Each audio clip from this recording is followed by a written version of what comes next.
lush surroundings. We're not always here in the theatre, so welcome to this anyway. This is the first lecture in our 9th series, so I hope you all had a very enjoyable summer, and I'm delighted to see so many new faces. Before we kick off, I'm sure many of you know my colleague John O'Gorman and would like to join with me in congratulating John and his wife on the birth of their first child, Paddy.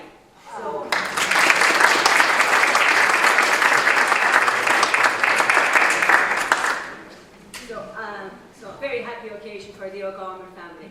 So our first speaker tonight is Dr. Shane Kenna. Shane Kenna is a Doctor of Modern Irish History. He has an interest in late Victorian and Edwardian Irish nationalism. He was an advisor to the BBC, and he has worked in Irish history for several years as both a researcher and a lecturer. He has lectured at Trinity College and Sarah Ulskull na hÉireann. He is presently organising the 1916 Rising Festival in Liberty Hall with historian and author Larkin Collins. He has published several books on Irish history, including the biography of Thomas McDonagh and the Fenian Jeremiah Odonovan Rossa. He is also working on a historical film documentary with Williams Cole, who is the great-grandson of Jeremiah Odonovan Rossa. So who better tonight than to come to us and speak to us on Thomas McDonagh. So I welcome Shane.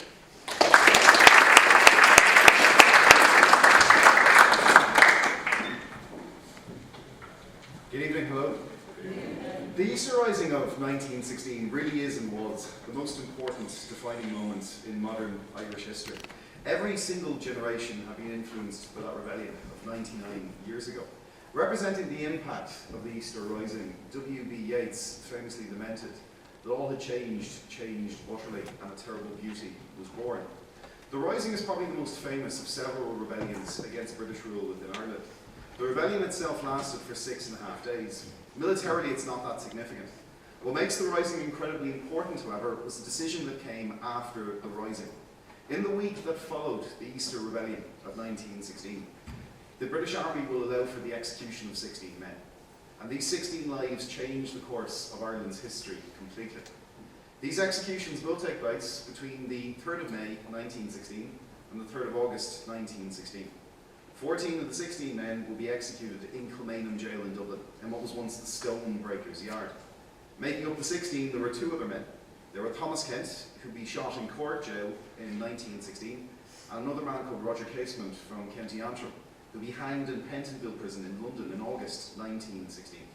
These executions change everything. And one of those men, one of the first men to have been executed on May 3rd, 1916, was Thomas McDonagh from County Tipperary. And tonight, I'd like to talk about Thomas McDonagh. I'd like to open up with the question, who was Thomas McDonagh? McDonagh was born in Cloughjordan in Tipperary in February of 1878. He was from a very middle-class family, from quite a wealthy family of the time. His father was Joe McDonagh. Joe McDonagh was from the Sligo-Roscommon border, and his father was a Fenian. Joe McDonagh's father was called Red Pat. Red Pat believed very strongly in the ideal of an independent Ireland. He took part in the 1867 rebellion. He was quite a strong activist in the Irish-American Brotherhood. But it's often said about your children that your children often rebel against their parents. And while Red Pat was a Fenian, his son Joe McDonagh, Thomas McDonagh's father, was certainly no Fenian. Thomas McDonagh's father, Joe McDonagh, had a marked dislike of Irish politics and Irish politicians. And he famously lamented, in a quote which I quite like about modern Irish politics, it's very applicable to modern Irish politics, that Irish politicians have, particularly those who embrace the idea of a physical force republic, to quote Joe McDonagh, a great cry and little wool, quite like the goats of Connacht. His mother, Mary Louise Nee Parker, is an incredibly interesting woman. Mary Louise McDonagh, Thomas McDonagh's mother, was a teacher, like Joe McDonagh. She had studied at Marlborough Street in Dublin, and she was paid £32 for her work, which is quite a sizable sum of money when she was a teacher in Cloughjordan. She was a convert to Catholicism from the Unitarian religion, and she adopted Catholicism with a gusto. Her father and mother were both English.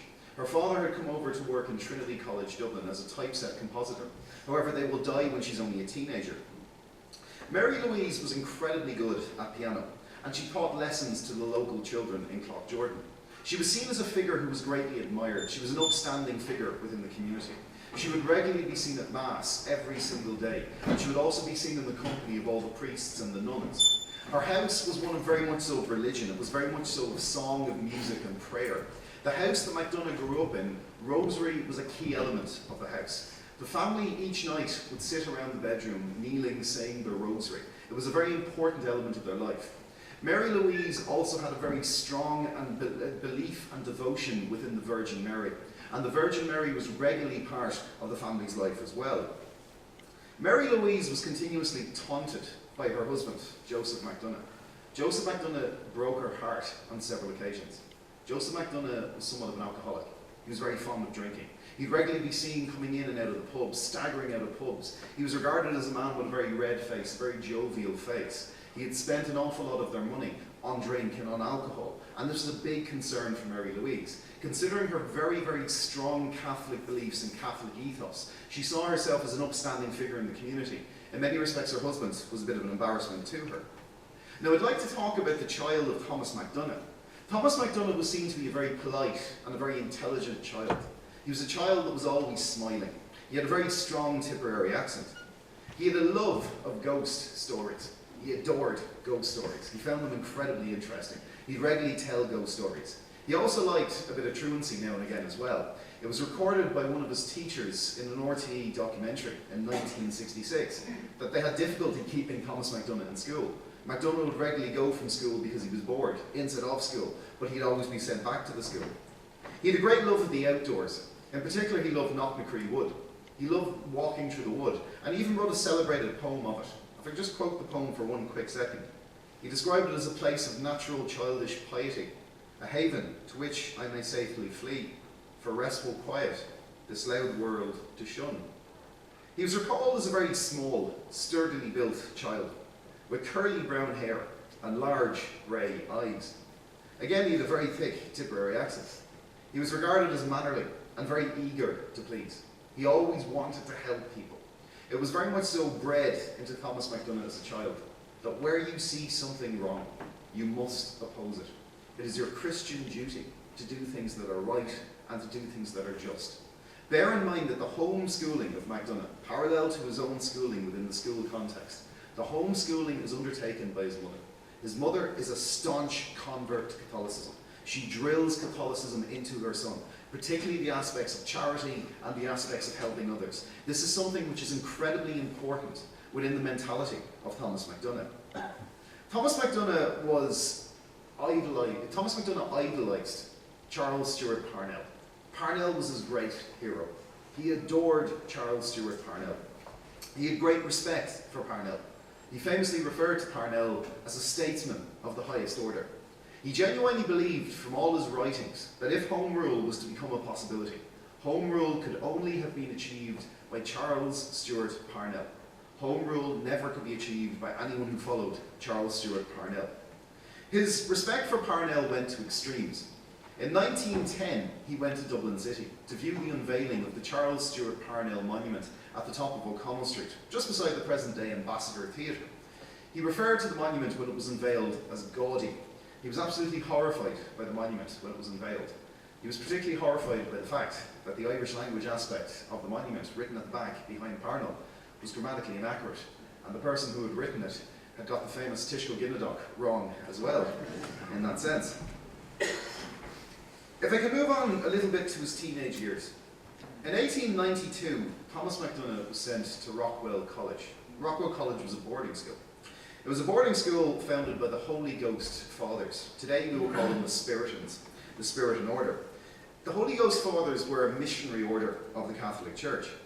The college was a breeding ground for potential priests to the Holy Ghost Order, and it housed a junior scholasticate on site for the training of novice priests. Now, there's increasing speculation that Mary Jane, by sending her son to Rockwell, had wanted her son to become a priest. And in all the writings that are there, before he actually applied to join the junior scholasticate, there's an indication that McDonagh wanted to be a missionary priest. He didn't want to be a community priest, he wanted to go abroad, he wanted to go to Africa, he wanted to spread the faith. The culture at Rockwell was remarkably insular, and it was removed from what nationalist Ireland was at the turn of the 20th century. There was no teaching of the Irish language. There was no intent to teach the Irish language. There was no interest in it at Rockwell. Gaelic sports were not the feature of the college. It had a strong reputation for rugby and cricket. McDonagh himself embraced both of these games. However, he was regarded as far too gentle for rugby. He was regarded as a man who was not appropriate for the game. He enjoyed cricket. He was a great cricket player of the time. In his academic side, he excelled in languages. He particularly excelled in English and Latin. He loved the English language. Like myself, however, he was a Pearse student at maths. He was a Pearse student at numeracy. He never understood algebra. He never could understand it, and he always failed when it came to algebra. And he was deemed to be hopeless by the teacher. On many occasions, he was regularly brought up to the blackboard, where the teacher would hound him to get the answer right in front of the students. And he recalled that this left a terrible mark within him when it came toward maths. In 1894, Joe McDonagh died in Cloughjordan. When Joe McDonagh had died, McDonagh, having lost his father, now decided he should join the Holy Ghost Order, and he applied to join the Holy Ghost Order. He applied to join the Junior Scholasticate. To quote Thomas McDonagh, his letter of application read, "I like its rules and its customs, and particularly the great object of all its members, and for which it's been founded. I first learned of it from some of my friends, and now, having tried by every means in my power to find out to what life I've been called, I've concluded that I have a vocation for the congregation, and a decided taste for the missionary and the religious state. It has always been my wish to become a priest, and now that wish is stronger than ever, and it is to become not only a priest, but a missionary and religious." Within contemporary historiography, within all the documentaries on 1916, there's always one big mistake that's made. And that mistake is that McDonagh was a priest. It's regularly said that Thomas McDonagh was a spoiled priest. Thomas McDonagh was not a priest. He was never a priest. It's a wrong assumption to make. Let's kick that right out of the park. McDonagh was a prefect. He was what the order called a surveillant. He was never a priest. He took no religious vows.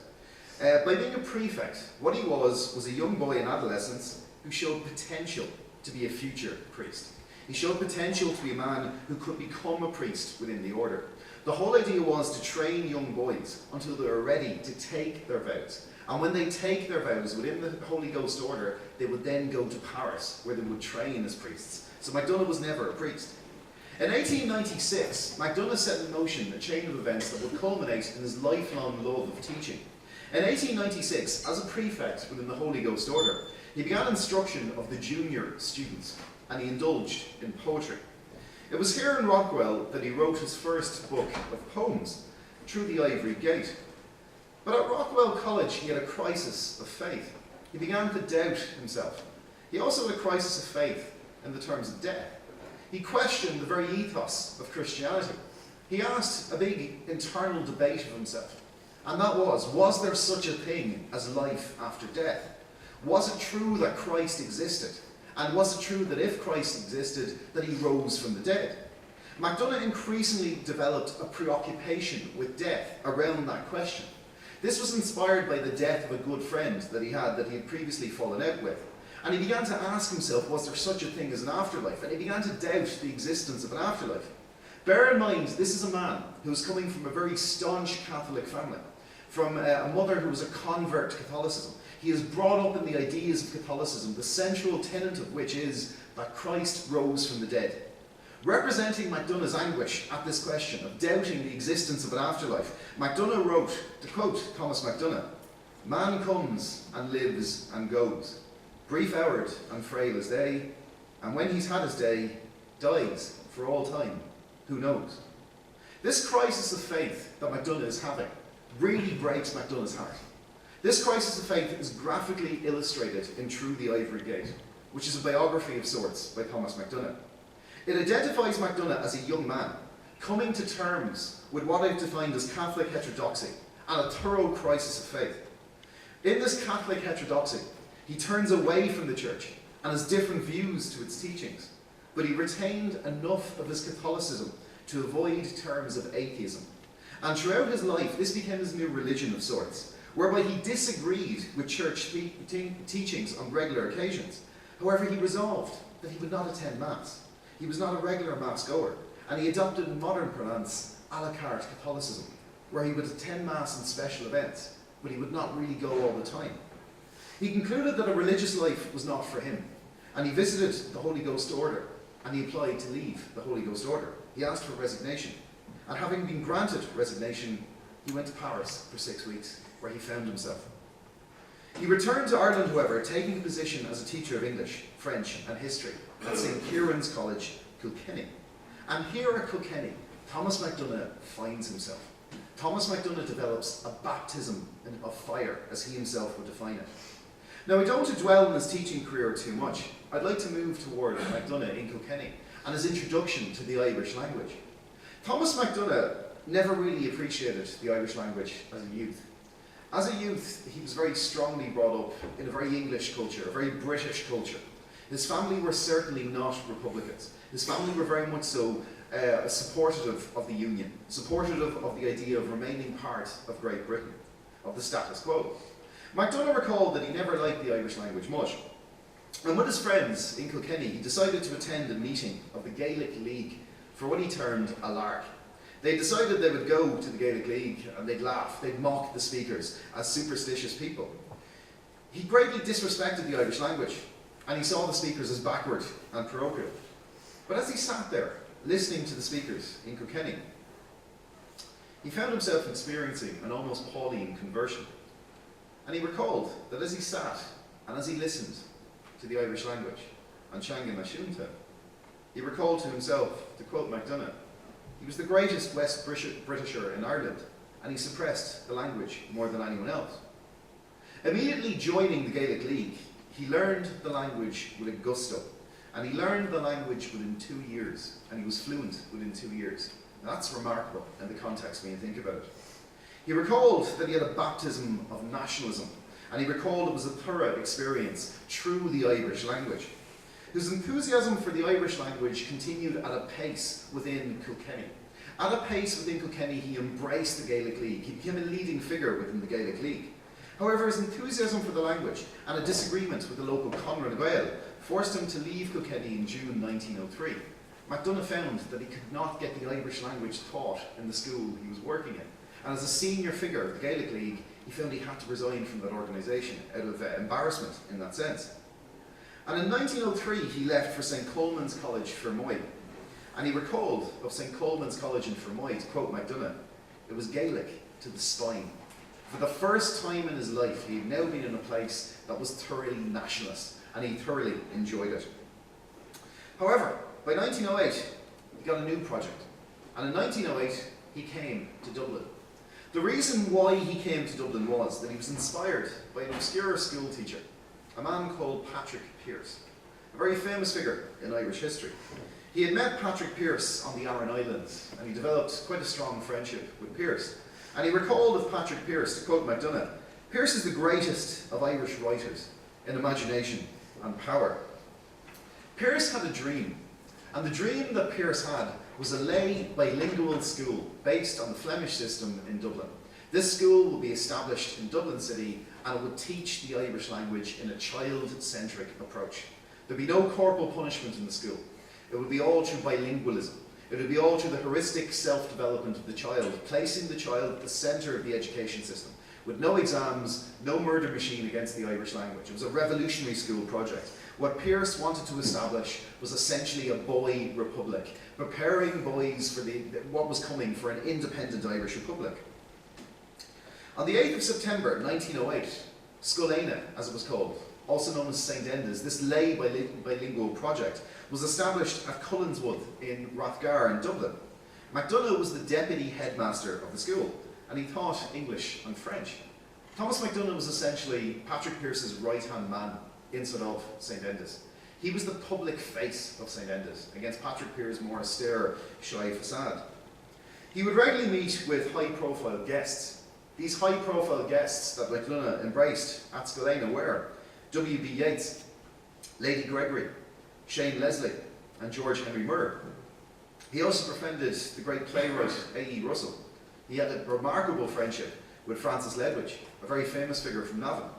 He was in love with Mary Collum, who we also met at the school. He was besotted with Mary Cullum, then known as Mary Maguire. He was incredibly friendly with Mary Cullum's future husband, Pádraig Cullum, and he was also friendly with the playwright James Stephens. The children in Scoilena absolutely adored Thomas McDonagh. They recalled that he had a natural smile.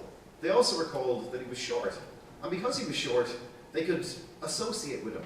They could never be intimidated by McDonagh. They recalled as well that he was a great figure to meander. He very easily meandered from the set piece of his lectures. He's quite similar to me in that sense what I'm doing now, as I realise that. He would often meander in his lectures, and the students used that to their advantage.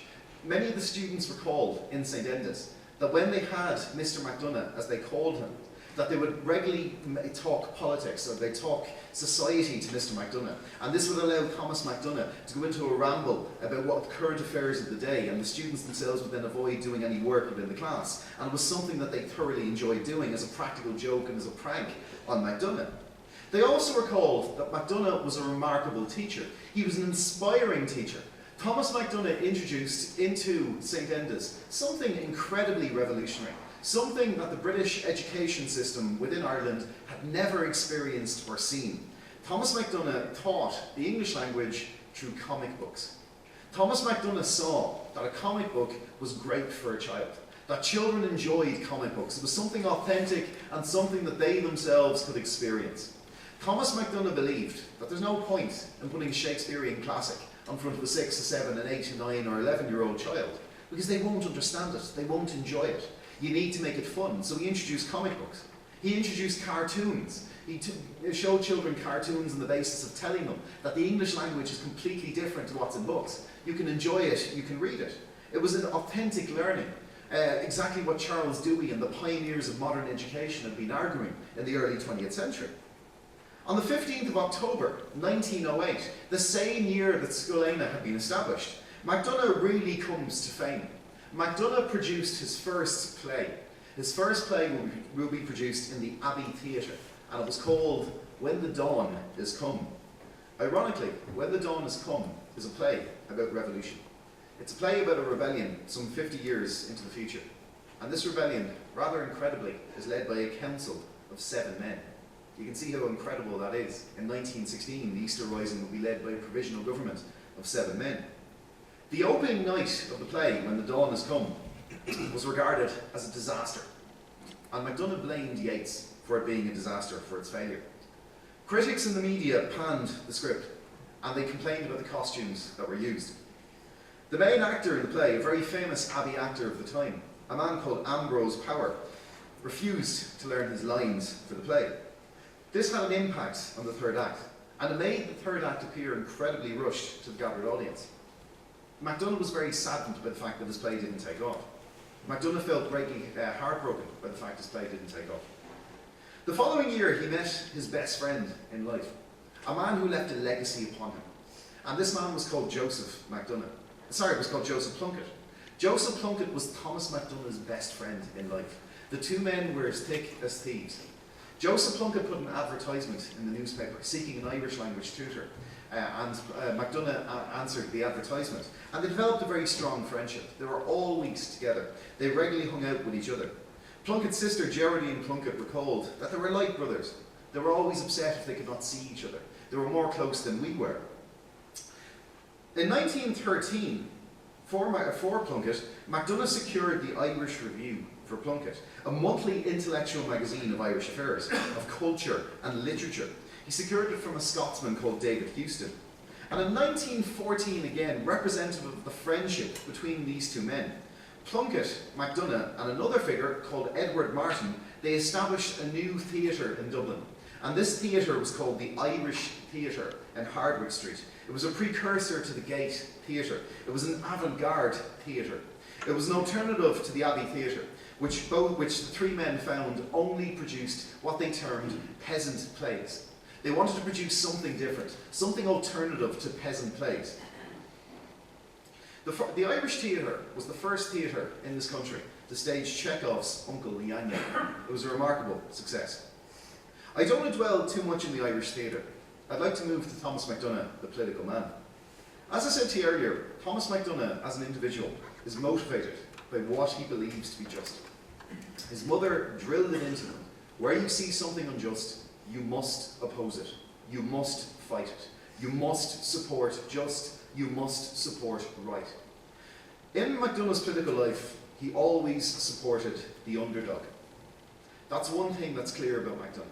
He always put himself on the line to sacrifice his own interests to support the underdog in society. His adoption of the Gaelic League is a very good example of this. By joining the Gaelic League, he adopted Irish culture with a gusto. He adopted the Irish language with a gusto. He also adopted Irish clothing. He wore the Irish kilt regularly, much to the annoyance of his neighbours. It was recalled that his neighbours would stare out the window at him as he walked down the street in his kilt. Many people will wonder, who is this man? Why is he wearing these kind of clothes? These are backward clothes, why is he doing this? McDonagh wanted to advance the cause of a Gaelic tradition. He was involved in women's suffrage. He demanded the right to vote for women. He saw it as an injustice that women did not have the right to vote, that they were excluded from Parliament. McDonagh was very strong against John Redmond, the leader of the Irish Parliamentary Party, on this point. John Redmond staunchly opposed women in politics. He was always against it. McDonagh argued this was an unjust position to have. And McDonagh was a founding member of what became known as the Irish Women's Franchise League, alongside Frances and Hannah Sheehy Skeffington. During the 1913 Dublin lockout, McDonagh had sided with the workers. He had witnessed the first Bloody Sunday in O'Connell Street, when the police force charged the workers and killed a number of workers, including a number of children. He was a member of what was known as the Industrial Peace Committee, and the ambition of the Industrial Peace Committee was to achieve a resolution to the lockout in favour of the workers. And most importantly about Thomas McDonagh adopting causes, McDonagh, believe it or not, always argued he was the first man in Ireland to publicly wheel a pram. He was the first man in Ireland to actually publicly wheel his child around in a pram. And for him, that was a remarkable achievement in the early 20th century. In November 1913, Thomas McDonagh joined the final cause that he would ever subscribe to within his life. This cause was the Irish Volunteers. Now, the Irish Volunteers were established at the height of the Ulster Crisis in 1913. In 1912, the Third Home Rule Bill had passed the British House of Parliament, though it was postponed on the basis of the opposition from the House of Lords. It was postponed for 2 years, and then when the First World War came in, it was postponed again until after the House of War, the First Home Rule Bill was over. Sorry, the First World War had come to an end. McDonagh, in the 25th of November 1913, was a founding member of the Irish Volunteers, and these were established again at the background of the Home Rule crisis. McDonagh did not attend the founding meeting of the Volunteers, but he was elected to the Executive Committee, and he became Commandant of the 2nd Battalion of the Dublin Brigade. Commending the new movement, McDonagh wrote that the new movement united all Irish nationalists. It united, to quote McDonagh, ancient order of Hibernia men, Sinn Féin men, Irish freedom men, parliamentarian men, GAA men, and university men. He saw it as something that was active in citizenship. He saw it as something that was positive within life. He was so enthused with the establishment of the Irish Volunteers that he wrote a poem. The poem was called The Marching Song of the Irish Volunteers, and it consisted of 8 verses. The final verse read, I'm not going to dare to sing this for you, but the final verse read, O sacred light of liberty, O nation hallowed by thy cause, we hail the glorious destiny that comes with right of native laws. O God, our comfort in the night, be still our guardian in the day, and lead thy people in thy sight to follow still thine ancient way, for Ireland, for Ireland. Relishing his work within the Volunteers, he regularly attended drilling at number 41 Parnell Square, Dublin, and also in the Irish Theatre, when it was not in use. Under McDonagh, a first lieutenant was appointed. This first lieutenant was called Thomas Slater. A second lieutenant called Bob Price was also appointed, and Michael O'Hanrahan was appointed as the battalion's quartermaster. McDonagh threw himself into the work of the Volunteers. He was regarded to be an incredibly good speaker. He was regarded as one of the best speakers that the Volunteers had. He was also a great director of training as well. Frank Henderson, one of the Volunteers, recalled of McDonagh, to quote Henderson, if the British had a speaker like McDonagh, thousands of young and fine Irishmen would join their army. McDonagh had a tendency, as I mentioned to you earlier, to meander in his lectures. This continued onto his lectures in the Irish Volunteers. And looking through the files on Thomas McDonagh, I found one rather unusual lecture that McDonagh had given. This is a lecture that consisted of an hour-long debate on the topic of onions. In a lecture, McDonagh argued very strongly within his lecture that the volunteers could live indefinitely on onions if out in the battlefield. To which one volunteer at the back of the room piped up to quote that volunteer, "Why shoot the Brits when we can just collectively breed on them?" In that sense. McDonagh, as the director of training for the volunteers, encouraged discipline. Discipline was his key word. He wanted discipline within the group. He encouraged timekeeping. He argued we cannot be a professional military force if we're late. He also wanted incredible and increasing sniper practice. He argued the volunteers needed a dedicated sniper corps. He also wanted an engineering corps as well to be established. I believe that as the First World War was encroaching upon Western Europe, McDonagh was swept by the prevailing current of militancy, and he noted that he believed, at this stage, that Irish independence could only be won by, quote, "zealous martyrs, through peace, I hope, but war, if necessary." McDonagh is somewhat of a contradiction. McDonagh is a pacifist. McDonagh wants a peaceful solution to the Irish question. But he believes very strongly, if that peaceful solution cannot be achieved, there must be war. War will be the only way to achieve that, but that has to be the final resort. In 1914, with the outbreak of the First World War, John Redmond, the leader of the Irish Parliamentary Party, and also a member of the Committee for the Irish Volunteers, will call upon the Irish Volunteers to join the British Army at a speech in Woodenbridge in County Wicklow. This will split the Irish Volunteers. The majority will go with Redmond, the minority will stay behind.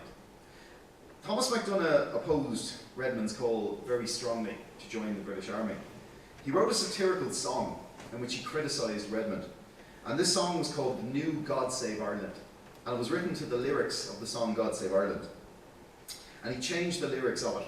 He changed the lyrics within the chorus to "God Save Ireland for the Empire, God Save Ireland for the foes of liberty." McDonagh viewed the First World War as an imperialist murder carnage, and he argued that Irishmen, including his friend Francis Ledwidge, made the wrong choice by joining the British Army. He argued that these people who had joined that army were incredible people, that they were gentlemanly people and they themselves may believe what they were doing was right. But McDonagh argued it was the wrong choice to make, that they were fighting for a different power. I'd like to move on to the conspirator, Thomas McDonagh. McDonagh was not a great conspirator. McDonagh was a terrible conspirator in many cases. In April of 1915, Thomas McDonagh joined the Irish Republican Brotherhood. He became a Fenian. He took the oath toward the Irish Republic. He was not a revolutionary of any shape or form. Despite the fact that his inclination was toward pacifism, again he was being swept along by the current of militancy in Europe. He was chatty, and he was talkative, and he wanted to tell everyone about the upcoming rebellion. He wanted to talk about it, he wanted to speak about it. This is best represented by Eamon de Valera. De Valera was immediately under Thomas McDonagh. De Valera went to Thomas McDonagh, telling him that he suspected a rebellion was being planned, that there's men in the Irish Volunteers who belong to the Irish Republican Brotherhood. This cannot happen, this is not right, they've taken a secret oath to a secret conspiracy. He said it to McDonagh. McDonagh's response is, "You're right, Eamon, but I can't tell you unless you join the IRB." McDonagh then swore Eamon de Valera into the IRB. Eamon de Valera, however, in something that was coming forth, viewed the oath to the IRB as an empty political formula. Eamon de Valera argued that the oath to the IRB was not necessarily a serious oath. It was just an empty political formula, and on that basis, he would take the oath, but he would never let the oath interfere with his Catholicism. Bear in mind that it's an oath to a secret society. This is something that's opposed by the Catholic Church in the early 20th century. Eamon Keant, a very famous figure, a signatory to the Easter Proclamation, was horrified that McDonagh had sworn de Valera into the Irish Republican Brotherhood, and Keant expressed a disbelief as to why he did so. McDonagh looked at Keant, and as it's recorded in history, rather remarkably said to Eamon Keant, "Don't you worry about Dev. Dev always falls on his feet." Thomas McDonagh was the Marshal General for the Odonovan Rossa funeral in August of 1915. He referred to himself as General MacDonagh on the day. In that funeral of 1915, it was largely planned to be a pre-revolutionary act. MacDonagh was essentially in charge of organising the funeral. MacDonagh was not the mastermind behind the funeral. The mastermind behind the funeral was Thomas James Clarke. But MacDonagh's great friend, Patrick Pearse, had been chosen by Clarke to give the graveside oration over the grave of Odonovan Rossa, where Pearse very famously declared, to quote Patrick Pearse, "The fools, the fools, the fools, they have left us our Fenian dead. And while Ireland holds these graves, Ireland unfree shall never be at peace." That was essentially seen as a dry run for the forthcoming rebellion of 1916. That speech was a pre-concerted, pre-revolutionary act that was a justification for rebellion, for what was coming. Beware of the thing that is coming, beware of the risen people, in many respects. In 1916, the following year, Thomas McDonagh is co-opted onto the Military Council of the Irish Republican Brotherhood. He was the last man to be co-opted onto the Military Council. Many people argue that McDonagh knew nothing about the Easter Rising, only till about 2 or 3 weeks before the Rising. That's not true. McDonagh knew an awful lot about the Rising. All the evidence I found in the book, 16 Lives of Thomas McDonagh, indicates that McDonagh himself was a key player in the planning of the Rising. McDonagh worked on the plans of the Rising with Joseph Plunkett. The two men were as thick as thieves. If you're telling me that Plunkett did not tell McDonagh about the forthcoming rebellion, you can't possibly be true. The two men spoke to each other.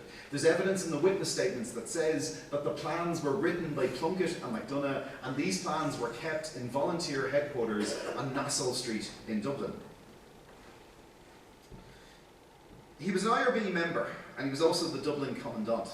That was incredibly important. They needed him within the Military Council. He was also quite good friends with a University College Dublin professor, and also the head of the volunteers, the nominal head at the least, a man called Owen McNeill.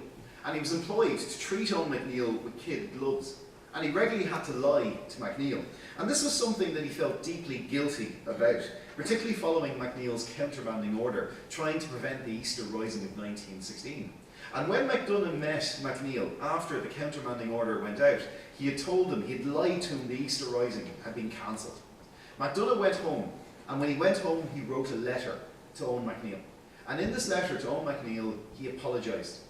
But he also, rather remarkably enough, wrote the letter in the context that this could be used as evidence in the future to justify McNeill getting away from being executed, to justify McNeill getting away from being imprisoned. It was a final gift toward his friend, to say that this man had nothing to do with the Easter Rising. This man had nothing to do with the preparations for the Rising. I had duped this man. This man was an innocent figure in that sense. I'd like to move toward the Easter Rising itself, on the 24th of April 1916, the most important, remarkable moment in modern Irish history. During the Easter Rising in 1916, which lasted for 6.5 days, 2,500 men and women will take on the might of the British Empire. By the end of the Easter week of 1916, those 2,500 men and women will be faced by a combined number of British Army troops, counting of 21,000 British Army soldiers on the very streets of Dublin.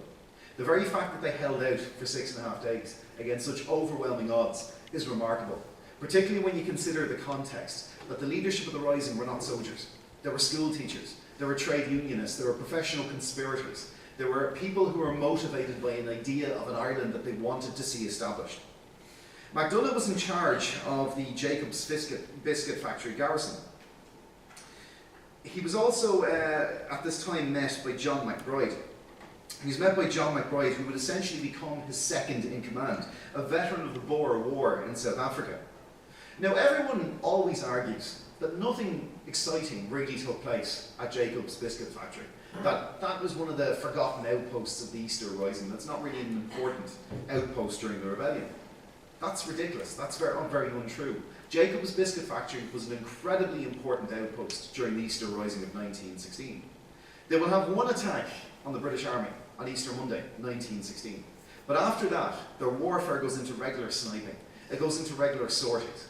They will regularly be involved in supporting other units. They'll regularly be involved in supplying food and supplying messages and safe passage for other figures within the Easter Rising and other garrisons, particularly supporting the Royal College of Surgeons garrison under Countess Markovich and Captain Michael Mallon. To give an idea of the activity they're involved with, Eamon de Valera is in a lot of trouble in Boland's Mills garrison. It's decided by Thomas McDonagh to support Eamon de Valera, and he approached a volunteer inside Jacob's Biscuit factory. The volunteer was called Joseph de Bruin. Joseph de Bruin organised 15 men. McDonagh sat down with the 15 men and explained to the 15 men that he was asking them to go on a mission that they may not survive from. He was asking them to risk their lives, to go on bicycles, to go out and relieve Eamon de Valera. The men agreed. However, in a very Irish situation, to quote Charlie Haughey, an Irish solution to an Irish problem, they agreed to go on one condition, and one condition only, that they had a cup of tea with Thomas McDonagh. Joseph de Bruin recalled that when he was cycling out of Jacob's Biscuit factory, it's a remarkable scene to picture. He noticed that there was a volunteer beside him, on the bicycle right beside him, and this volunteer was wearing a hat, and he had shoved a feather into his hat.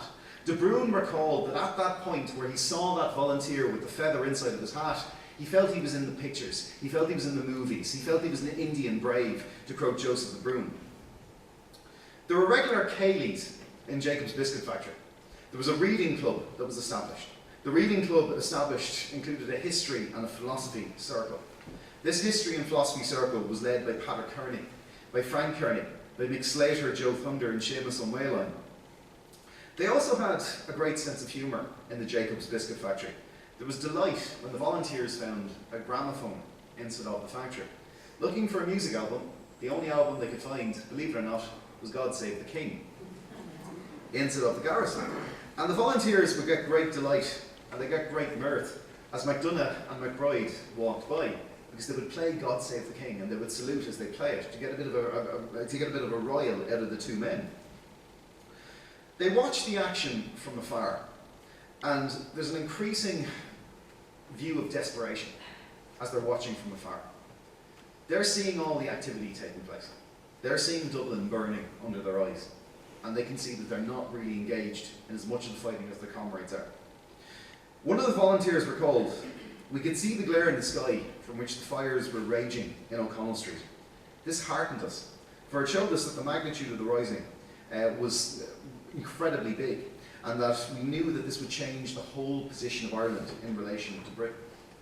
However, by Wednesday of the rising, the British Army, through the Helga, introduced heavy artillery bombardment of Dublin City, also through a cannon in Westmoreland Street. The volunteers recognised this inside the Jacob's Biscuit factory, and increasingly there's an air of desperation. They realise that the British are willing to tear apart the city. They're going to use heavy artillery to bombard key rebel positions. All the calculations had said they would never use heavy artillery in Dublin, the second city of the empire. When the British came, they would come with a frontal assault. They would never come with heavy artillery. When the rebels see that there's heavy artillery, there's increasing talk that we might just lose this. We might just lose this. But a lot of the rebels played down that belief. Increasingly throughout the garrison in Jacob's factory, there's rumours. Rumours are a particularly dangerous thing.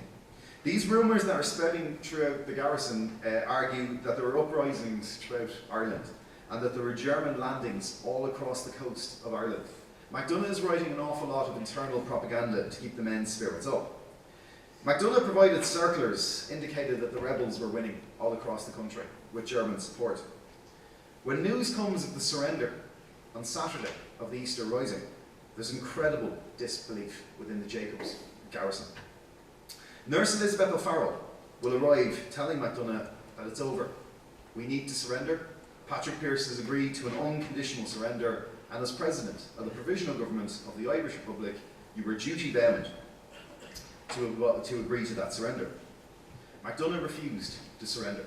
McDonagh argued that Patrick Pearse was under duress.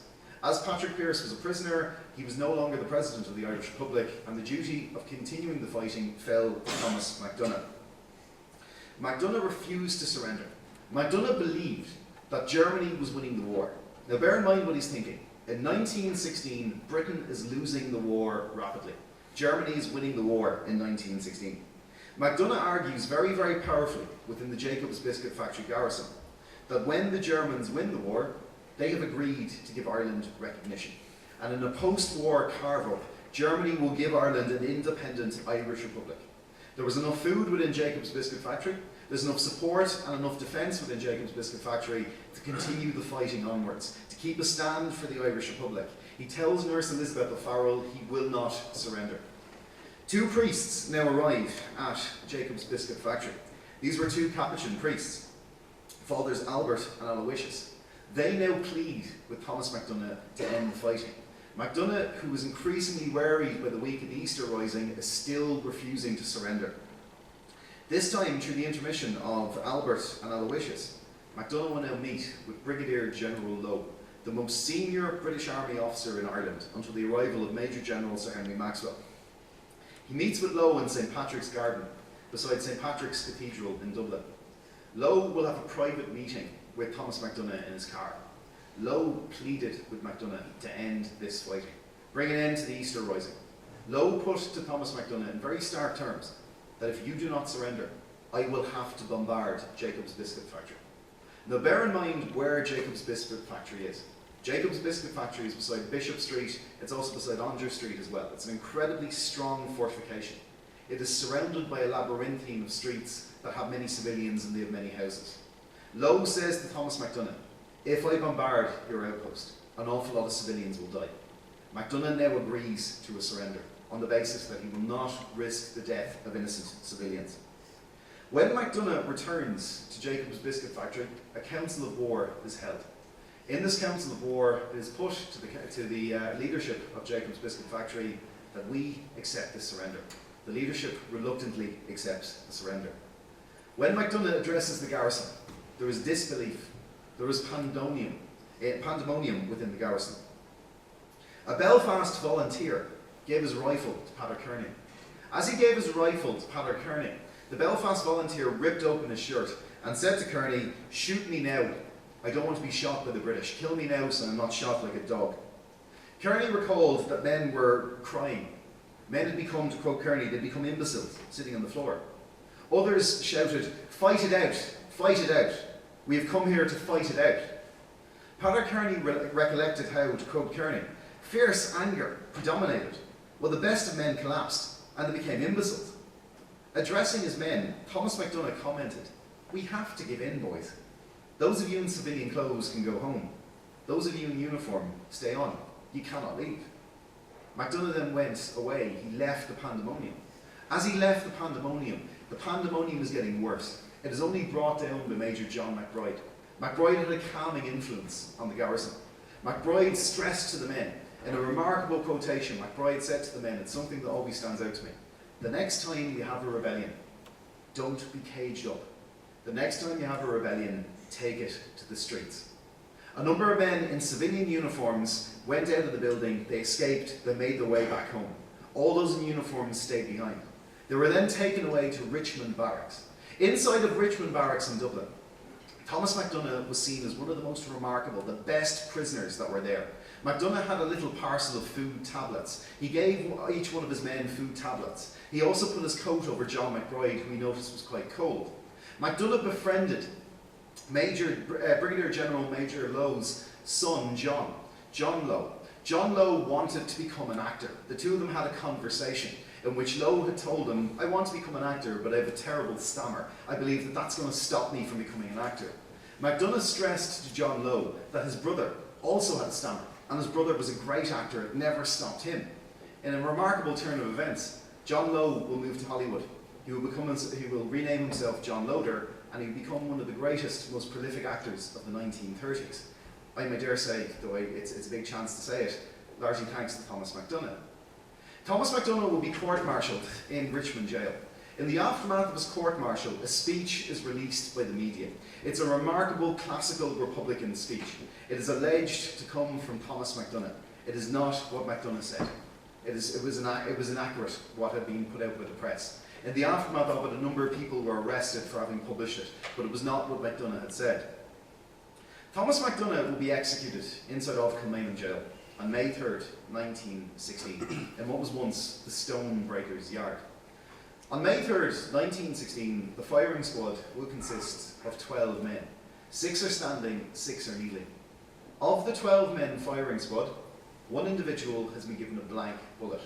The blank bullet was called the conscience round. And the whole point of the conscience round was no one knows who has the conscience round. It's given to you by lottery.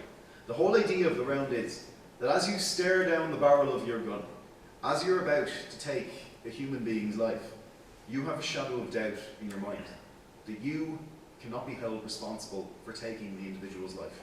You may be the one who was firing the blank bullet. Of the 12-man firing squad on May 3rd, 1916, the day that McDonagh was executed, they all belonged to a regiment of the British Army that was called the Sherwood Foresters. They were wiped out at the Battle of Mount Street Bridge on the Wednesday of the Easter Rising.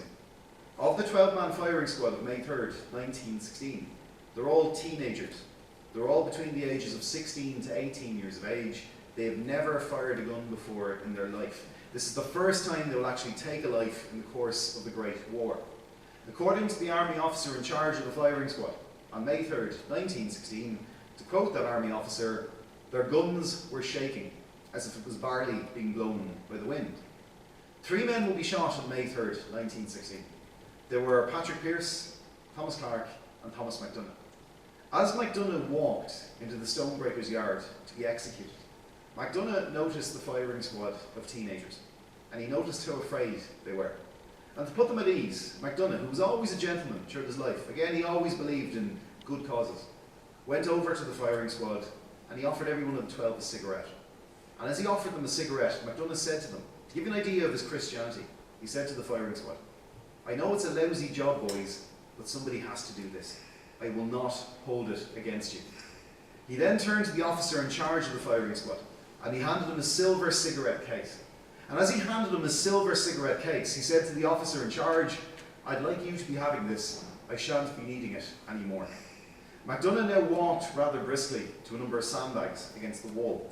He turned, he saluted the firing squad, he was blindfolded, and he was shot quite shortly afterwards. Now, the British Army never commented on any of the individualised executions. However, they hinted about the execution of Thomas McDonagh, when one of them very famously lamented of McDonagh. They all died well, but McDonagh, he died like a prince. When McDonagh died, McDonagh did not go away. McDonagh's legacy continued through his children and through his wife Muriel, who rather tragically died in 1917, the following year. She would drown when she's swimming in the coast of Skerries. Thomas McDonagh wrote a book before he died. This book was supposed to be his PhD thesis. This book was called Literature in Ireland. Literature in Ireland was released the following year, in 1917, posthumously. It was released to provide funds to provide money for his family, for his wife and his family. In this book, Thomas McDonagh made a very powerful argument, and it's one of the most incredible arguments you'll see in the history of the Easter Rising. This argument was that the English language, as spoken within Ireland, is a new form of the Irish language. And while it's important to maintain the Irish language as a living spoken language, we can also have a national culture within the English language.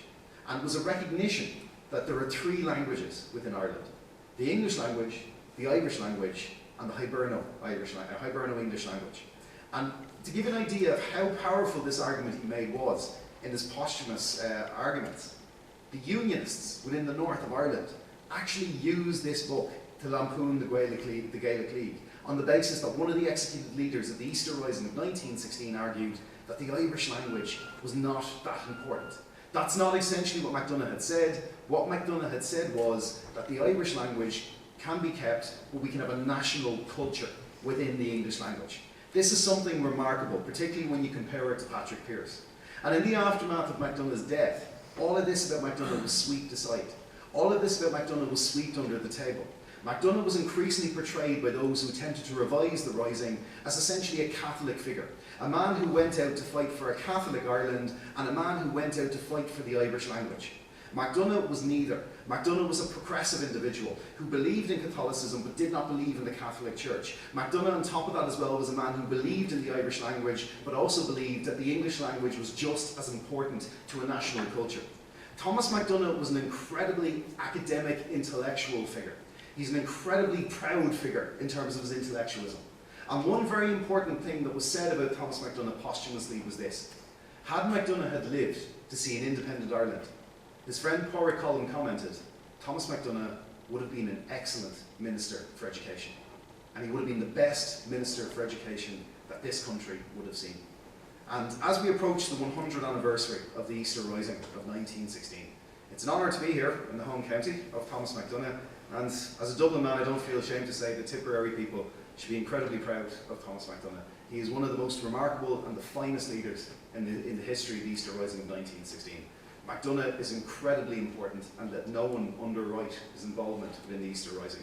He was an intellectual, he was a progressive, and he was in many respects the modern face of the Easter Rebellion of 1916. Thank you very much for listening.